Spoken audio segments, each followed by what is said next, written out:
in amore le vostre ambizioni e testardaggine e sono un po' di forza, a volte sono arrivati là che tutti rinunciano, o sei grandiosi. Dal lavoro, spese improvvise, us rendono un po' nervosi.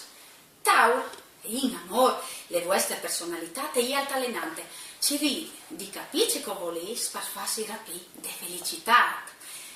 Dal lavoro, le lune galeotte non si fa decollace come vorreste, portai pazienza. Gimo, in amore le vostre dolci metà si sentono un po' trascurate, ci ridiesi presenza o varese sorelli des mans.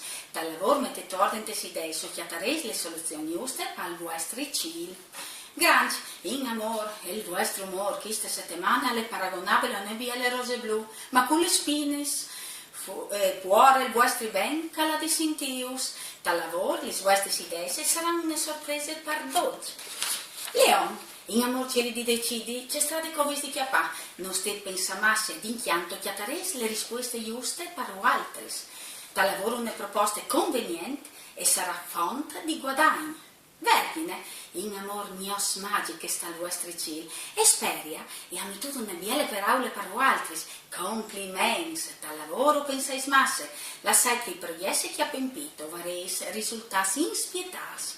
Belance, in amor momento nevore vivaros per altri, ci di fa un passo in da ora per avere un gran salto in davanti. Da lavoro attenzione ai trabocchessi, sono da ora chianton, a valesi dai savi consigli di una persona che ha solo un ben disinteressato.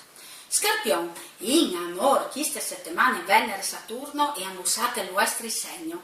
Lo hanno stretto in un chialta braccio e il vostro numero fortunato è il 12. Dal lavoro non state rifiutare una proposta conveniente. Sagittari, in amore ci ridino rimanda domani come potete fare voi. Vi sai sempre che i sentimenti romantici e andiesi dal vostro cielo in ogni momento. Dal lavoro tutta scor con serenità. Capricorni, in amore cui us farme poi e il vostro umore questa settimana è un flumpi in plene. O pensais masse colpe de lune che si è plattate dal cielo. Dal lavoro rallentai tu poco, sarei poi obiettivi e soredot poi motivas. Acquari, in amore stelle de vostre e carezzin il vostro segno con le loro luz magiche. Nuove scoppie se vigneranno rapide de felicità.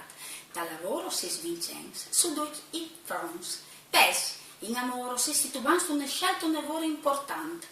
Chiala le parbielle e chiatarese le soluzioni giuste. Dal lavoro, ambizione e volontà us aiuteranno dal vostro obiettivo. Chi sta l'ultimo segno della settimana? Us mando una bussata e us do appuntamento alle prossime. Mandi!